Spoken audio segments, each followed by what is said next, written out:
Good morning. आज का topic है समांतर श्रेणी। अब देखिए समांतर श्रेणी बनी कैसी है, इसका मतलब होता है ना, समांतर सम प्लस अंतर, यानी कि ऐसी श्रेणी संख्याओं से बनी हुई, वो श्रृंखला संख्याओं से बनी हुई उस सूची में, है ना, जिसमें जो संख्याओं का अंतर रहे वो समान रूप से हर पदों के बीच अंतर सब में सेम रहे। एग्जाम्पल से देखते हैं, जैसे 1, 3, 5, फिर यहाँ पर 7, 9। अब इन सब में देखेंगे तो संख्याओं का अंतर समान है सब में। जैसे 3 और 1 के बीच अंतर 2 का है, 3 और 5 के बीच अंतर 2 का है, 5 और 7 के बीच का अंतर जो है 2 का है, और 7 और 9 के बीच अंतर क्या है, 2 का है ना। तो वही चीज़ है, ऐसी सूची जिसमें पदों से पहले पदों में एक निश्चित संख्या जोड़ने पर या जो है एक निश्चित संख्या घटाने पर प्राप्त होता है। क्लियर है। अब जैसे यहाँ देखिए -2 में जब -3 करेंगे तब -5 आएगा। -5 में ये क्या है भाई, 1 मिनट पहले चेक करने दीजिए, -2 है। चलिए अभी यहाँ पर देखते हैं, यहाँ पर आपका -1 है कि 2 है। यहाँ पर आप तीसरे क्वेश्चन को देखिए, यहाँ पर 100 है, 100 में से 5 कम कर दिया गया 95 आ गया, 95 में से 5 कम कर दिया गया 90 आ गया, 90 में से 5 कम किया गया 85 आ गया। तो समझ में आया। ऐसी श्रेणी जिसमें संख्याओं से बनी एक श्रृंखला होती है, एक सूची होती है, जिसमें पदों से, है ना, या पदों के बीच में, आप सीधा याद रखो, जिसमें पदों के बीच में या पदों से पहले पदों में एक निश्चित संख्या जोड़ने पर या निश्चित संख्या घटाने पर प्राप्त होता है। या आप 100 में सीधी बात, एक चीज़ याद रखिए, ऐसी श्रेणी जिनके बीच जो पदों का अंतर हो वो समान रूप से हो, हर पद में, हर 2 पद के बीच अंतर जो समान रूप से। जैसे यहाँ देखिए 1, 4, 7, 10, 13 कैसे बन रहा है। 1 में 3 जोड़ा गया 4 आ गया, 4 में 3 जोड़ा गया 7 आ गया, 7 3 10, 10 3 13, 13 3 16, ऐसे यहाँ पर आपने देखा, यहाँ पर +2 जोड़ने से सीरीज बन रही है, यानी कि 1 + 2 3, 3 + 2 5, 5 + 2 7, 7 + 2 9। यहाँ पर माइनस करने से 100 - 5 95, 95 - 5 90, 90 - 5 80, 85, 80 - 5 75। इस तरह से यहाँ पर 5 घटाने पर, यहाँ पर 2 जोड़ने पर, और यहाँ पर 1 और 3 क्या होगा, 4 होगा, 4 और 3 क्या होगा, नमस्ते, 7 होगा, 7 और 3 क्या होगा, 10 होगा, 10 और 3 क्या होगा, 13 होगा। समझ में आया। अब ये जो अंतर सब में दिख रहा है, देखो ये जो अंतर है 3 3 3, 5 5 5, यहाँ -5 का अंतर दिख रहा है, यहाँ पर 3 का अंतर दिख रहा है सब में, यहाँ पर 2 का अंतर दिख रहा है। ये अंतर सब में है, ये अंतर किस में, सब में। तो इसको बोला जाता है सार्व अंतर। इसको क्या बोलते हैं, सार्व अंतर, यानी कि जो सभी में अंतर हो। तो सार्व अंतर यानी कि कॉमन डिफरेंस, जिसको D से प्रदर्शित करते हैं। समांतर श्रेणी में जिन संख्याओं को जोड़कर समांतर श्रेणी बनाते हैं, जिन संख्याओं को जोड़कर या जिन संख्याओं को घटाकर समांतर श्रेणी बनाते हैं, उसे कहते हैं सार्वंतर कहते हैं। जैसे यहाँ पर देखो, अब सार्वंतर निकालने का सूत्र होता है, क्या होता है, तो देखिए वो सूत्र ये होता है, हर पद में से, है ना, कोई भी पद ले लो, उसमें उसके ठीक पहले वाला पद माइनस कर दो। यानी कि दूसरा पद अगर आप ले रहे हैं तो दूसरे पद में से पहले वाला पद माइनस करिए। अगर आप तीसरा पद ले रहे हैं तो तीसरे पद में से उसके पहले वाला, तो यानी कि दूसरा वाला पद माइनस करो। अगर आप मान लो ले रहे हैं कौन सा, 5वां पद ले रहे हैं, तो 5वें पद में से कौन सा पद माइनस करोगे, चौथा पद, यानी कि उसके ठीक पहले वाला पद माइनस करोगे। ओके, और ये सब हमेशा आपस में बराबर होंगे, यानी कि T1 बराबर, T1 और T2 - T1 बराबर T5 - T4 बराबर T3 - T2 बराबर, चाहे जैसे, है ना, कोई भी, बस केवल हम पहला पद नहीं ले सकते। अब बताओ इनके बीच का अंतर देखेंगे, 3 में से 1 गया, 2 आया। मान लो हम 9 का उठा रहे हैं, 9 में से इसके ठीक पहले वाला माइनस कर दो, 9 में से 7 माइनस कर देंगे, 2 आया। तो सार्वंतर सब में बराबर रहता है। बोलो इतना क्लियर है ना? यहाँ तक कोई समस्या? तो सार्वंतर सब में बराबर रहता है। अब यहाँ देखिए अनुक्रम की बात करते हैं, सीक्वेंस। अब सीक्वेंस क्या होता है ना? संख्याओं का ऐसा विन्यास जिन्हें निश्चित क्रम में जोड़ने या घटाने से प्राप्त होता है और उसके नियमानुसार रखा जाए। जैसे ये देखो 1, 3, 5, 7, 9, 11, 13, 2 का अंतर चल रहा है। तो ये क्या है? ये संख्याओं का समुच्चय है, या आप ये भी बोल सकते हैं विषम संख्याओं का समुच्चय है। भाई इसमें सारी क्या है? विषम संख्याओं का समुच्चय। ये समांतर श्रेणी है जिसमें 2 का अंतर चल रहा है। क्लियर है? श्रेणी क्या होता है? किसी अनुक्रम यानी कि सीक्वेंस के पदों को धन मतलब प्लस या माइनस चिन्हों द्वारा संबंधित कर देते हैं। जैसे देखो यहाँ पर 9 है, 9 से क्या हो गया? 4 हो गया, 4 से क्या हो गया? -1 हो गया, -1 से क्या हो गया? अब ये क्या बात चल रहा है भाई? मजाक चल रहा है क्या? देखो कैसे बना, 9 से 4 कैसे आया? तो आप कहोगे 9 से 4 जो आया ना वो 5 घटाने पर आया। 9 में से 5 गया, 4 आया। 4 में से 5 घटाएंगे, 4 - 5 का मतलब क्या? -1। -1 में अगर -5 करेंगे तब -6 आएगा। -6 में -5 करेंगे तब क्या आएगा? -11 आएगा। ये समझ पा रहे ना? इस तरह से ये श्रेणी आपका चल रहा है। इसमें पहला पद 9 है, दूसरा पद 4 है, तीसरा पद -1 है, चौथा पद क्या? -6। सब में अंतर क्या है? -5 का अंतर है ना? सब में, यानी कि हर पद में 5 माइनस कर देंगे तो अगला पद निकलता जाएगा। अब श्रेणी कई प्रकार की होती है, जैसे अपरिमित श्रेणी, परिमित श्रेणी, इनफाइनाइट और फाइनाइट। अपरिमित श्रेणी मतलब जिनके पदों की संख्या सीमित ना हो, अनलिमिटेड चले। जैसे मान लो ये चीज़ है, डॉट डॉट हम लगा दिए, अब कभी ख़त्म होगी, कहाँ तक चलना नहीं पता है ना। तो ये कैसी श्रेणी है? अपरिमित श्रेणी है, क्योंकि अपरिमित श्रेणी, पदों की संख्या सीमित नहीं है। लेकिन यहाँ पर देखो 1, 3, 5, 7, 9, 11 ये सीमित हैं, पदों की संख्या कुल मिलाकर 6 ही हैं। तो जिनके पदों की संख्या सीमित हो उसे कहते हैं परिमित श्रेणी, फाइनाइट सीरीज कहते हैं। क्लियर है? अब देखिए ये समांतर श्रेणी का व्यापक रूप होता है। समांतर श्रेणी के व्यापक रूप के लिए पहले पद a, दूसरा a + d, तीसरा क्या हो जाएगा? a + 2d। a प्रथम पद है और ये d क्या है? सार्वंतर है, जो सब में अंतर रहता है। और अगला पद चौथा पद a + 3d, यानी कि अगर चौथा पद करना है तो a + 3d करो, जितना पद कहे उससे कम।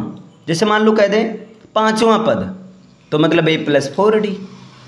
क्लियर है? एक्चुअली ये कैसे बनता है देखो, पांचवा पद बोला तो इसका सूत्र होता है समांतर श्रेणी में जो पद निकालने का सूत्र होता है, यानी कि जो nवां पद, मान लो कोई भी पद निकालना है तो इसके लिए सूत्र होता है, पहले प्रथम पद लिखा जाता है, फिर प्लस में n-1d किया जाता है, ये सूत्र होता है। समझ पाए ना? अब जैसे मान लो मैं कह दूं 10वां पद बताओ, तो 10वां पद कैसे निकालोगे बताओ? आप कहोगे a + 10 में से 1 गया, भाई n का मान 10 रखना है ना, तो 10 में से 1 गया 9d, बस ऐसे निकलता। अब ये समझ में आया एक एक कम क्यों होता है? ऐसे निकलता है। जैसे यदि कोई 3 संख्या a b c समांतर श्रेणी में हो तो 2 क्रमागत पदों का जो अंतर होता है सदैव समान होता है ना। जैसे मान लो a b c है, ठीक, a b c है, तो अब बताओ a b c है, ये मानते हैं t1 है, ये t2 है, ये t3 है, तो सार्वंतर निकालना होगा। एक तो निकाल सकते हैं t2 - t1, कोई भी पद ले लो लेकिन उस पद के ठीक पहले वाला पद माइनस करना है। और बराबर अगर हम मान लो t3 लेते हैं तो t3 माइनस क्या करेंगे? t2 करेंगे, वही तो किया गया है यहाँ पर। है ना, b माइनस ए कर दिया गया चूंकि b जो है t2 की जगह है, t1 की जगह a है। ठीक है, मान लो ना इधर c माइनस बी कर दिया गया है। अब बताओ b माइनस बी इधर आएगा तो प्लस बी हो जाएगा, तो b 2b हो गया। और इधर ये माइनस ए इधर माइनस में उधर जाएगा, प्लस हो जाएगा। तो चाहे आप c प्लस लिखो चाहे a प्लस।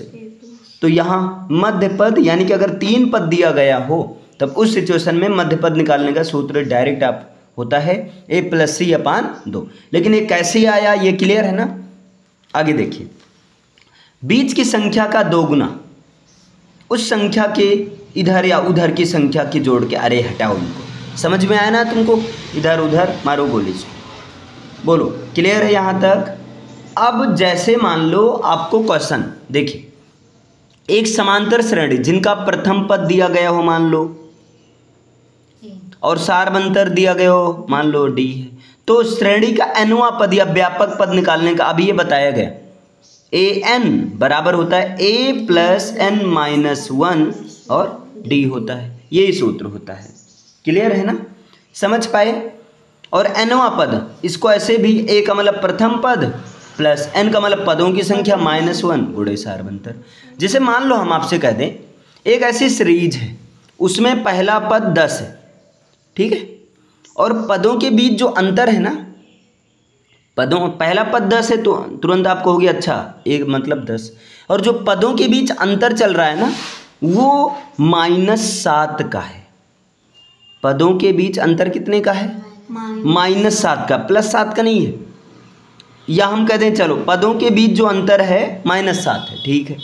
तो बताओ वो बताओ, यानी कि जैसे मैं कह दूं तो बताओ 15वां पद कौन सा होगा, 15वें नंबर पर कौन सा होगा, 15वां पद कौन सा होगा, ये समझे कि नहीं। जैसे मैंने कहा एक ऐसी सीरीज बनाओ, पहले नंबर पर 10 रहे, है ना, पहले नंबर पर 10 रहे और इसके बाद जो रहे वो 3 रहे। अब देखो 10 और 3 के बीच जो अंतर 7 का है ना, और इसमें से ये माइनस करेंगे तो -7 का अंतर आ गया। और इसका जो अगला पद रहे, है ना, वो रहे -4, ऐसे रहे, है ना। यानी कि पदों के बीच जो अंतर आए, ये जो 10 से 3 प्राप्त हुआ ये 7 माइनस करने से प्राप्त हुआ।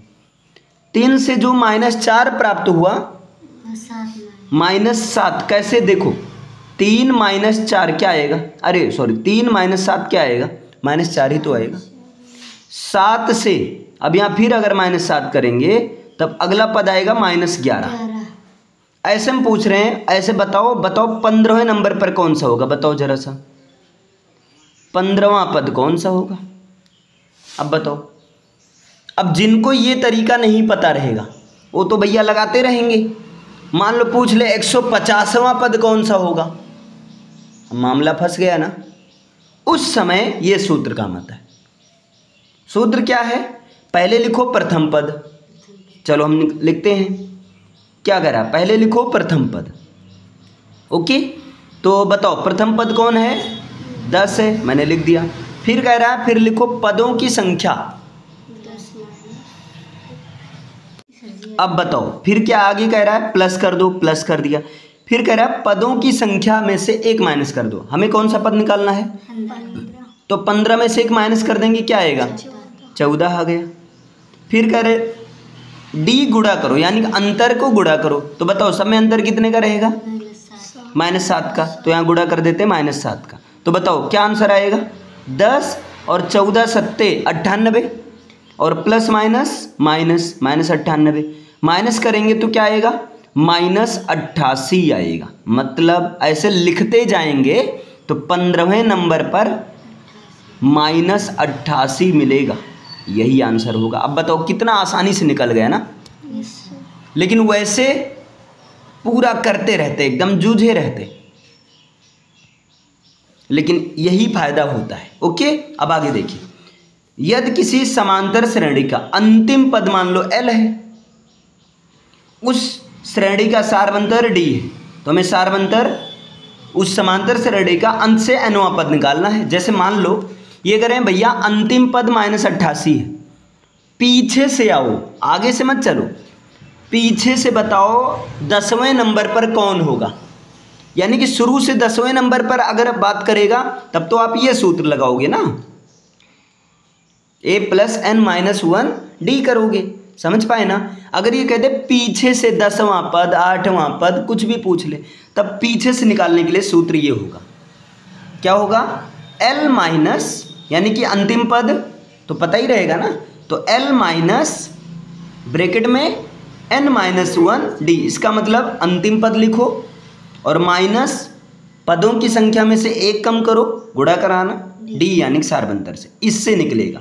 याद रखना ये अंत से nवां पद है। अगर स्रोत, जैसे यहाँ पर शुरू से मैंने कहा 15वां पद निकालो, तब आपने फटाक से लगा दिया। मान लो मैं कह दूँ अंत से 10वां पद निकालो, तब आपको अंतिम पद पता है ना, -88, यहाँ लिखो, -88 माइनस 10वां, 10 - 1 और d का मान -7। क्लियर है, निकल जाएगा। आगे देखिए, यदि किसी परिमित एपी का अंतिम पद अंतिम पद मान लो nवां पद है ना। अब यहाँ पर क्या होता है, इनको मारो गोली, मैं समझाता हूँ। देखो, जैसे अभी आपका सीरीज क्या प्राप्त हुई, एक मैं दूसरा लिख देता हूँ। जैसे देखो 1 और यहाँ पर कर देता हूँ 4 और यहाँ पर करता हूँ 7, यहाँ पर करता हूँ 10, फिर 13, ऐसे ये चल रहा है। क्लियर है ना। हम कह दें भैया ऐसे चल रहा है, इन सबको जोड़ो, इन सबको क्या करो, जोड़ कर बताओ, इन सबको क्या करके बताओ, जोड़ के बताओ। आप कैसे करोगे, इन सबको जोड़ दो, इन सबको जोड़ दो, तो कम पद रहेगा। आप ऐसे भी कर सकते हो, 1 + 4 5, 5 7 12, 12 10 22, 22 और 13 जो है 35, है ना। आप ऐसे कर दोगे फटाक से, है ना। कम रहेगा लेकिन ज़्यादा रहेगा तब, ज़्यादा रहेगा तब तो समस्या हो जाएगी ना, है ना। तब तो क्या हो जाएगा, जैसे 13 3 16, है ना, 16 3 19, 19 3 22, 22 3 बोलो 25, 25 3 28, 28 3 31, 31 3 34, 34 3 37। चलो बताओ, +37 अब जोड़ो, 37 तक जोड़ो। अब तो समस्या हो गई ना, बोलो। या मान लो, चलो ऐसे मान लो और ज़्यादा दे देंगे, बहुत बड़ी संख्या दे दें, तब उसके लिए ये सूत्र लगेगा, है ना, योग, है ना, यानी कि n पदों का योग। Sn का मतलब होता है n पदों का योग। क्लियर है, n पदों का योग क्या होता है, n/2, ये n है h नहीं, n/2 ब्रैकेट में a + l। तो बताओ n/2 यहाँ पदों का योग होता है। अब यहाँ पदों की संख्या दिया नहीं गया है, अभी यहाँ पर पदों की संख्या दिया नहीं गया है कि कितने पद को जोड़ना है। तो पहले आपको पदों की संख्या निकालना होगा, इसमें कुल कितने पद हैं। पहले आपको पदों की संख्या निकालनी होगी। अब क्वेश्चन आता है पदों की संख्या कैसे निकालेंगे, है ना। तो देखो यहाँ पर L बराबर होता है a + n - 1 d होता है। L का मान क्या है, बोलो 37 है। a का मान क्या है, पहला पद 1 है, प्लस n का मान तो पता नहीं कुल कितने पद हैं, तो n - 1 अंतर कितने का है, सार्वंतर 3 3 का है ना, तो 3 का हो गया। 37 बराबर यहाँ पर ये -1 हो जाएगा, इधर 1 प्लस में इधर आएगा तो माइनस में हो जाएगा, उधर प्लस में इधर आएगा तो माइनस में, इधर n - 1 और ये हो गया 3, 37 में से गया 36 बराबर n - 1 और गुणे 3, 3 1 के 12, 3 36 होगा। अब बताओ 12 बराबर n - 1 हुआ, ये -1 उधर माइनस में है ना, इधर आएगा तो प्लस में, तो मतलब n बराबर क्या हो जाएगा 13। पदों की संख्या निकल गए। अब हम जोड़ सकते हैं। कैसे जोड़ेंगे? जोड़ने के लिए क्या कहता है कि पहले पदों की संख्या लिखो। तो इसमें कुल कितने पद हैं? 13। तो हमने कर दिया 13/2, है ना। और यहाँ पर a का मान क्या है? बोलो। a का मान क्या है? 1 है। Very good. पहला पद 1 है तो 1, अरे सॉरी 1 करो ना, 1 क्यों कर रहे हो? 1 हो गया। प्लस बताओ अंतिम पद कितने है? l का मान 37 है ना। 37 1 38। तो क्या हो जाएगा? 13/2 गुणे 38। 2 1 के 2 और 19 दूना 38। अब गुणा करना तो आता ही है। 19 तियाँ 57, 19 के 19 और 19 और 5 24, 247। अब बताओ जोड़ने पर 247 आया। क्लियर है? समझ में आया? मान लो अंतिम पद ना दिया गया हो। मान लो ये क्वेश्चन ऐसे दे दें, देखो मान लो ये क्वेश्चन कैसे दे दें, 1 + 4 + 7 + 10 + 13, ऐसे करते करते करते करते करते, है ना, जोड़ो मान लो 31वें पद तक, 31वें पद तक। समझी? मतलब हमने 13 पद का जोड़ा, तब क्या आया है? 247। अब ये करें ऐसे 1 + 4 + 7 + 10 + 13, ऐसे करते करते करते 31वें पद तक जोड़कर बताओ। तो यहां पर n का मान दिया गया है। यहां पर क्या दिया गया है बताओ? यहां पर दिया गया है a का मान तुम्हें पता है 1 है ना। d का मान कितने का अंतर चल रहा है? 3 का, यानी कि d का मान है 3। कितने पद तक जोड़ना है? 31, यानी कि n का मान कुल पद की संख्या 31 है। तो अब यहां l तो पता नहीं है, तो यहां पर जब जोड़ना हो 31वें 32वें जो भी पद जोड़ना, तो उसके लिए सूत्र लगता है n/2। और यहाँ a + l नहीं बल्कि होगा 2a प्लस, क्या होगा देखो यहाँ ध्यान से, क्या होगा 2a + n-1d। ये सूत्र होता है। क्या सूत्र होगा? n/2 और इधर 2a + n-1d, ये सूत्र है। बोलो ये क्लियर हो पाया? है ना। जब l का मान ना दिया गया हो तब क्या करेंगे? n/2 और ब्रैकेट में 2a + n-1 और इंटू d, ये लगाएंगे। ये आया कहाँ? इसी में l का मान अगर हम रख देंगे, l का मान रख देंगे a + n-1d, तब पूरा आंसर वही आ जाएगा। क्लियर है इतना?